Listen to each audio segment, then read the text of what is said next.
The moviegoers' interest was quite high on the first day cinema reopening.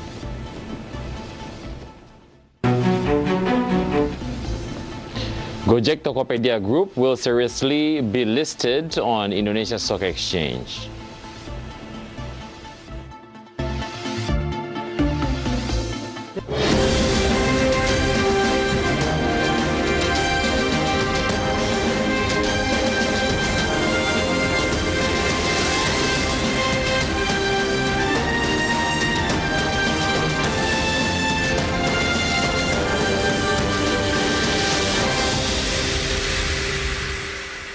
Hello, good evening. Market Headlines is ready to provide you a number of information from business, economic, and capital market sectors. And as the pandemic is still ongoing, we will provide you the latest COVID-19 information. Please stay safe by taking some simple precautions, such as physical distancing, wearing a face mask, avoiding crowds, cleaning your hands, and having less mobility. With me, Wicky Adrian, this is Market Headlines.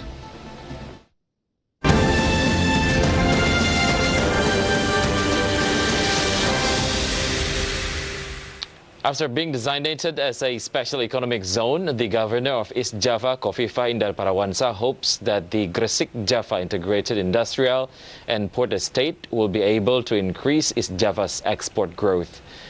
She hopes that the inauguration of the Gresik Special Economic Zone will be able to increase the value of foreign exports. Currently, the East Java government continues to improve the ease of connectivity between East Java industrial centers and Gresik Integrated Industrial Estate. For information, the government has set an investment target of $15.5 billion or equivalent to 220.1 trillion rupiah when the Gresik Special Economic Zone is fully operated in 2036. Di tahun 2020 kemarin, 1 tahun neraca perdagangan antar pulau dan antar provinsi dari Jawa Timur tercatat 91,16 triliun, 91. Sementara di semester 1 tahun ini sudah tercatat 106 triliun. Artinya sudah terlihat pergerakan terutama di bulan Maret, April, Mei, Juni pertengahan. The government is optimistic that the industrial sector will continue to increase until the end of the year. This is believed by the government because the manufacturing industry is able to survive after being hit by a number of crises. Minister of Industry Agus Gumiwang Kartasasmita ensured that the manufacturing industry still has the resilience to continue to show improvement even in the midst of the pandemic. The resilience of the manufacturing industry has been tested at least in 2 crises, where the manufacturing industry was able to bounce back after previously experiencing very strong pressure. Agus revealed that in the second quarter of 2021, the growth of the non-oil and gas processing industry sector increased quite significantly by 6.91% and contributed to national GDP by 17.34%, which was followed by an increase in investment and export contributions. Not only that, the performance of the industry is also indicated by the Purchasing Managers Index, which is in an expansive phase. PMI manufaktur terkontraksi ke level 40,1 pada bulan Juli akibat dampak pembatasan mobilitas dan operasi industri di masa PPKM darurat atau selanjutnya disebut dengan PPKM 4 atau PPKM level 3. Alhamdulillah pada Agustus 2021 posisi PMI kita sudah rebound dan sekarang berada pada posisi 43,7. To increase the role of industry for the Indonesian economy, Agus Gumiwang added the ministry continue to refine policies in order to ensure the implementation of health protocols in the operations and mobility of industrial activities. From Jakarta, Adi Firmansyah for IDX Channel. Although a number of cinemas have started to open on September 17th, CGV's management stated that this cannot be separated from the challenges that accompany the opening. CGV Public Relations and Corporate Communication, Marsha Guzman, expressed her enthusiasm for the government's regulation allowing cinemas to resume operations. She even revealed that the visitors' interest was quite high. On the first day, the CGV cinema was reopened. This can be seen from the number of tickets sold out. Furthermore, she said that what was very challenging was the implementation of stricter health protocols, especially with the rules for opening cinemas, which prohibit visitors from eating and drinking, and cinema managers are also prohibited from selling food and drinks in the cinema area. This is based on the reason that if the sale of food and drink is opened, it can trigger the audience to take off their masks. Even though she admits that one of CGV's biggest sources of income is from the sale of food and drink.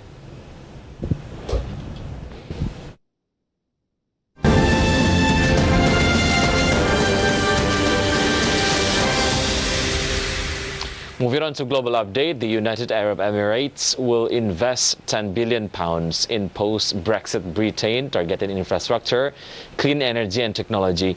Meanwhile, dozens of trucks carrying Iranian diesel arrived in Lebanon, the first in a series of deliveries organized by the militant Hezbollah.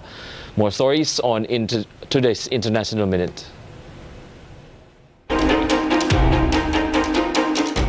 Beijing has applied to join the Asia-Pacific Trade Pact once pushed by the U.S. as a way to isolate China and solidify American dominance in the region. China submitted a formal application letter to join the Comprehensive and Progressive Agreement for the Trans-Pacific Partnerships to New Zealand. However, there's no sign the administration of President Joe Biden is interested in joining the deal. The United Arab Emirates will invest £10 billion or $14 billion in post-Brexit Britain, targeting infrastructure, clean energy and technology over the coming years as the Gulf state seeks to strengthen trade ties beyond the Middle East. The pledge came during the visit of the facto ruler Sheikh Mohammed bin Zayed Al Nahyan to London and was unveiled by Abu Dhabi World Fund Mubadala Investment. Australia has announced that more U.S. troops will rotate through the island nations and that allies will cooperate on missile development. The latest joint steps amid shared concern about China increasing assertiveness in the region. Australia earlier announced a three-way alliance with the United States and Britain, in which Canberra will acquire nuclear-powered submarines. Dozens of trucks carrying Iranian diesel arrived in Lebanon on Thursday, the first in a series of deliveries organized by the militant Hezbollah. The powerful group operates independently from Lebanese authorities, which are struggling to deal with a crippling energy crisis. The overland delivery through neighboring Syria violates U.S. sanctions imposed on Tehran after former President Donald Trump pulled America out of nuclear deal between Iran and world powers in 2018. IDX Channel reports.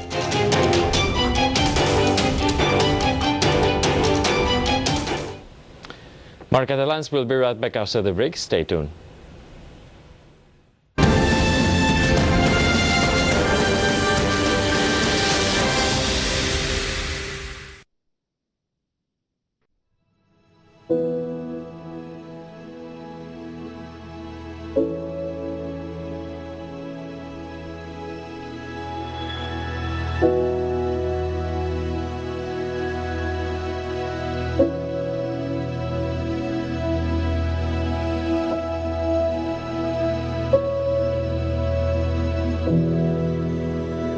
Ayo pakai masker, ayo cepat vaksin. Inspirasinya dari mana? Bisa yakin gitu untuk kita membentuk Home Care 24. Karena satu panggilan jiwa ya, di Indonesia belum ada menggeluti dunia bisnis health tech.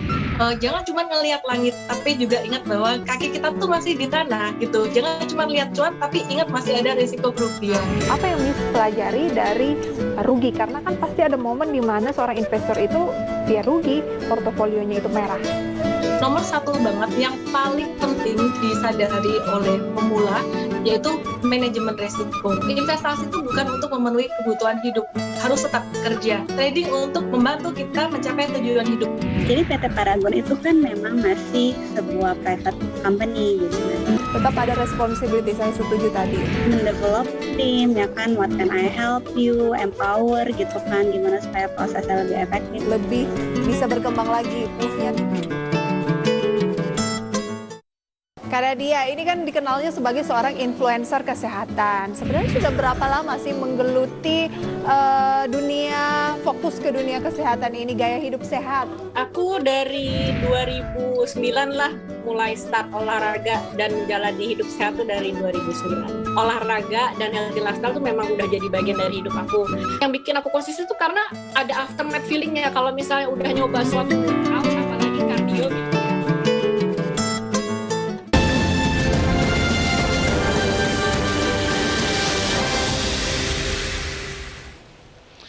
Welcome back. Higher state revenue target has prompted the House of Representatives Budget Board agreed to increase the central government spending allocation by 5.5 trillion rupiah from the initial allocation. In total, the central government spending in 2022 will be 1,943.7 trillion rupiah. The Budget Agency of the House of Representatives has agreed to increase the allocation of central government spending in 2022 by 5.5 trillion rupiah. The Budget Agency reasoned that the increase was due to the increase in the state revenue target. Chairman of the House of Representatives Budget Board, Said Abdullah, explained that the additional spending will be allocated for an additional 20% mandatory education expenditure of 1.1 trillion, while the remaining 4.4 trillion will be allocated for additional spending in several ministries.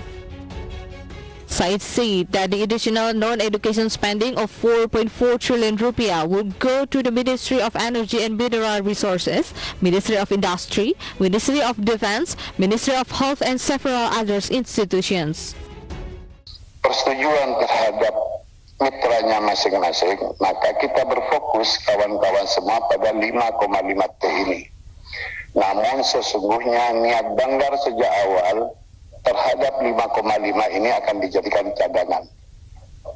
Namun karena ada kebutuhan mendesak dari SDM, perindustrian, Kementerian Pertahanan dan sebagainya, apa boleh buat. Yang penting kita sepakati bersama. In detail, the general government spending in 2022 will be 1,943.7 trillion rupiah, an increase of 5.5 trillion from the government's proposal. Meanwhile, transfers to regions and village funds did not change at 770.4 trillion rupiah. IDX Channel reports.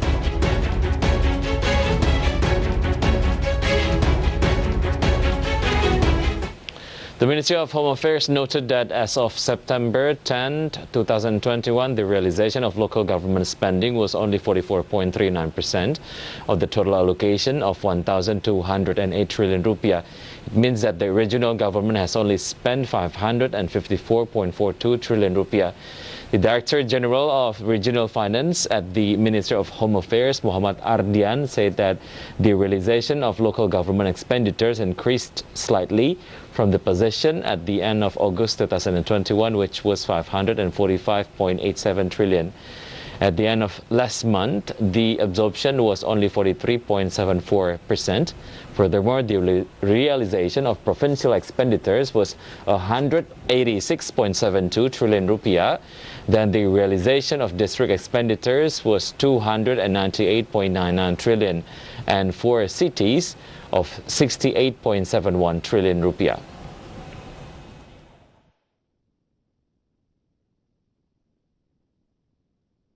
Internet speed is key during the COVID-19 pandemic. Minister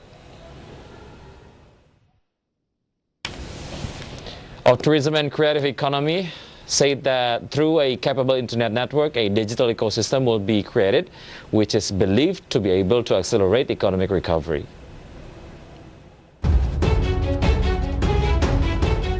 Internet speed is the key in adaptation during the COVID-19 pandemic, including for the economic sector. Minister of Tourism and Creative Economy Sandiaga Salahuddin Uno say that through a capable internet network, a digital ecosystem would be created, which is believed to be able to accelerate economic recovery. This was conveyed by Sandiaga when attending the launch of the 5G Experience Center at the 10 November Institute of Technology, Surabaya. He hoped that 5G technology would not widen the gap, but instead should be able to open up business and job opportunities, especially the MSMEs and people in rural areas. Alami K-shape recovery, bahwa yang sudah tersentuh teknologi semakin hari semakin tinggi. Sementara yang belum tersentuh oleh transformasi digitalisasi semakin hari semakin sulit. Karena itu saya mendukung hadirnya teknologi 5G ini yang tergolong pesat. Kita harus maksimalkan sebisa mungkin untuk membuka lapangan kerja, peluang usaha agar Indonesia bisa sejahtera, adil, dan makmur. Furthermore, Sandiaga explained the tourism sector and the creative economy are very dependent on the connectivity that is presented through the internet network. According to him, all of this requires cooperation between the government and the business world because the tourism sector is synonymous with the digital economy. IDX Channel reports. Marked by the signing of a definitive transaction agreement, Indosat Ooredoo officially merged with Hutchison 3 Indonesia. The company resulting from the merger will be named Indosat Ooredoo Hutchison. Managing Director of Ooredoo Group, Aziz Aluthman Fakhru, said that the business merger was carried out in order to complement each other and create a stronger digital telecommunications company. Management estimates that the company's revenue will reach $3 billion per year. Meanwhile, the company estimates that the annual run rate of synergies before tax will reach $300 million up to $400 million in the next 3 to 5 years. Group co-managing director of CK Hutchison Holdings, Canning Fox, said that this transaction has added value for shareholders and other stakeholders. For information, the Ooredoo Group holds a 65% stake in the merged company. This means that Ooredoo becomes the controlling shareholders.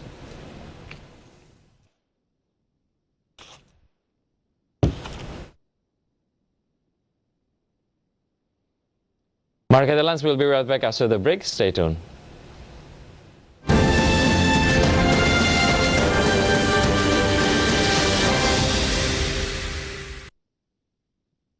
Satgas COVID-19 tetap mengingatkan agar masyarakat tetap disiplin dalam menegakkan protokol kesehatan.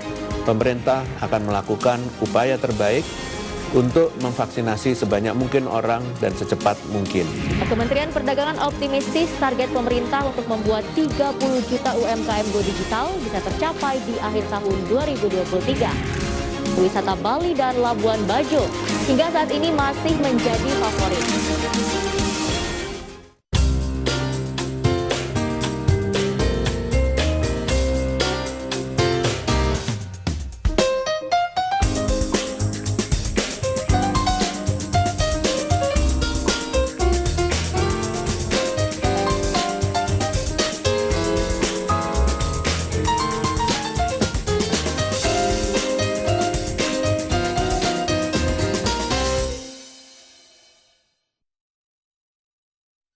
Indonesia dipastikan sudah terlepas dari jurang resesi ekonomi setelah berhasil tumbuh positif. Pemerintah melihat bahwa Q4 adalah potensi untuk kita membalikkan keadaan kembali. Kita memperkirakan. Awali hari Anda dengan beragam informasi bisnis terkini yang kami kemas dalam berita teraktual dan berkualitas. Power Breakfast, informasi terkini seputar ekonomi, bisnis, pasar modal, dan industri kreatif yang dikemas secara ringan. New Screen menyajikan informasi ekonomi, bisnis, dan keuangan. Market Headline menayangkan berita ekonomi dan bisnis dalam bahasa Inggris. Saksikan program-program berita ekonomi dan bisnis terkini langsung dari sumbernya, live hanya di IDX Channel. Your Trustworthy Economic, Business, and Capital Market Channel.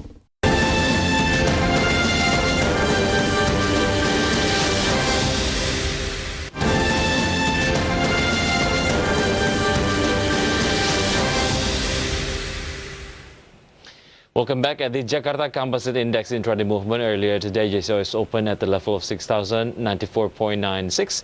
Then approaching the closing time of the first session, the index was on the level of 6,098.88. Then the index was showing strengthening trend, by the second session closing time index was closed at the level of 6,133.25. In short, JCI went up 0.38%. And next we'll see the sectoral movement. Leading the dynamics of today's trading, we got technology as the leader of the strengthening trend, went up 2.9%, and transportation and logistics went up 2.3%. And next we got energy as the leader of the weakening trend, that went down 1.19%, and industry went down 0.53%.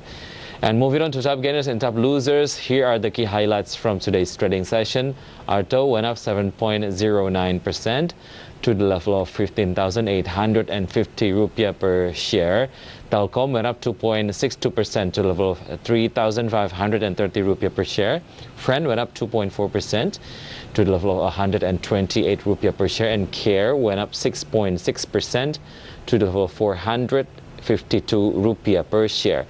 Meantime, the top losers for today's trading week got BBRI went down 0.82% to the level of 3,610 per share. Agro went up 2.85% to the level of 2,390 rupiah per share. And BFIN went down 1.36% to the level of 1,085 rupiah per share. And Pegas went down 3.1% to the level of 1,095 rupiah per share.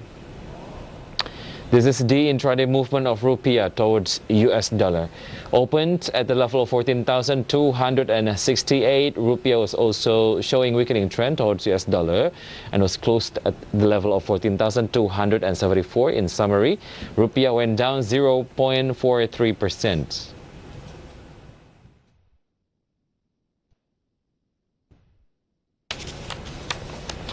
Gojek and Tokopedia, or GoTo, will seriously be listed on the Indonesia Stock Exchange, especially after Bukalapak entered the stock exchange in August 2021.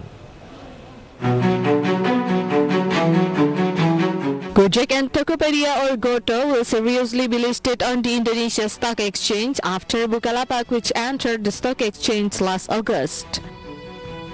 The same thing was conveyed by Gojek CEO Kevin Alui, who said that GoTo in time would list its shares on the stock exchange. Both William and Kevin are currently focused on preparing GoTo to become a global giant that not only competes in the domestic market, but also carries the name of Indonesia to compete in the global market.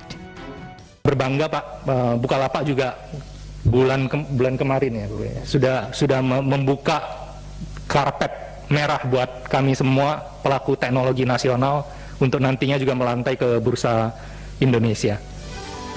The mission is certainly not easy. Moreover, said William, in each vertical, GoTo has a competitors with working capital 10, 100, even 1,000 times larger than GoTo.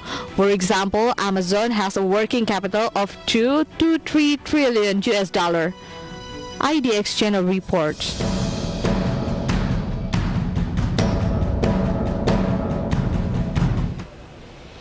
Jarum Group's e-commerce Blibli becomes Supra Boga Lestari's new controller after acquiring a 51% stake in the issuer that operates the range market and farmers market. Jarum Group's e-commerce Blibli becomes Supra Boga Lestari's new controller after acquiring a 51% stake in the issuer that operates the range market and farmers market. Blibli acquired ownership of 7 shareholder entities of Supra Boga Lestari.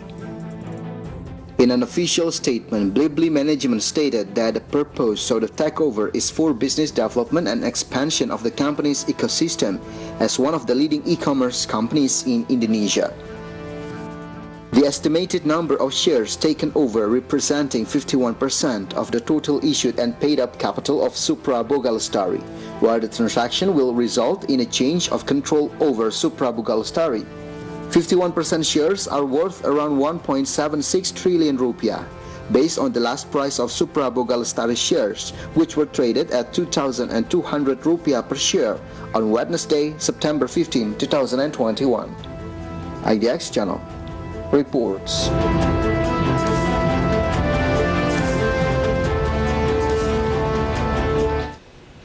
Sarana Menara Nusantara acquired 90% stake in Solusi Tunas Pratama with an estimated acquisition value of 15 to 24 trillion rupiah.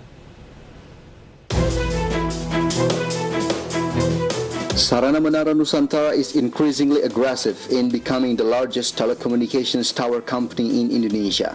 This is supported by the company's move to acquire 90% shares of Solusi Tunas Pratama, whose value is estimated at 15 up to 24 trillion rupiah. Samuel Sekuritas Indonesia analyst Joshua Zisoki said the acquisition will add 6,410 Sarana Menara telecommunication towers, bringing the total towers controlled and managed by the company to 27,985 units. This acquisition puts the company in a tight competition with Mitratel, a subsidiary of Telkom Indonesia, which manages about 28,000 telecommunication towers. Regarding the acquisition value of 90% of Solusi Tunas shares, he said that Sarana Menara through Pertelindo has the potential to disburse funds of around 1.1 to 1.7 billion or equivalent to 15.6 to 24.2 trillion rupiah. The acquisition value reflects EV/EBITDA of around 10 up to 15 times. IDX Channel reports.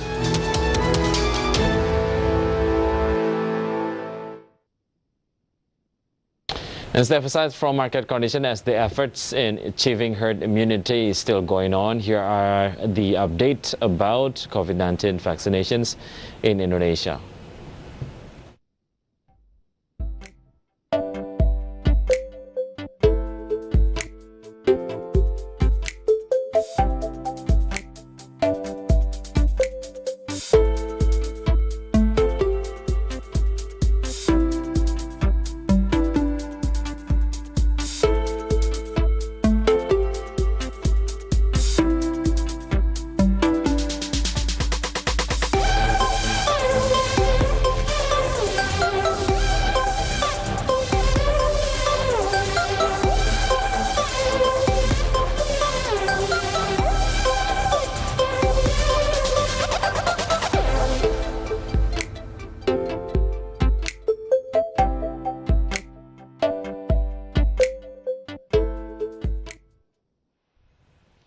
And the news closes our market headlines today. Please enjoy our next program on IDX Channel, Your Trustworthy Economic, Business and Capital Market Channel.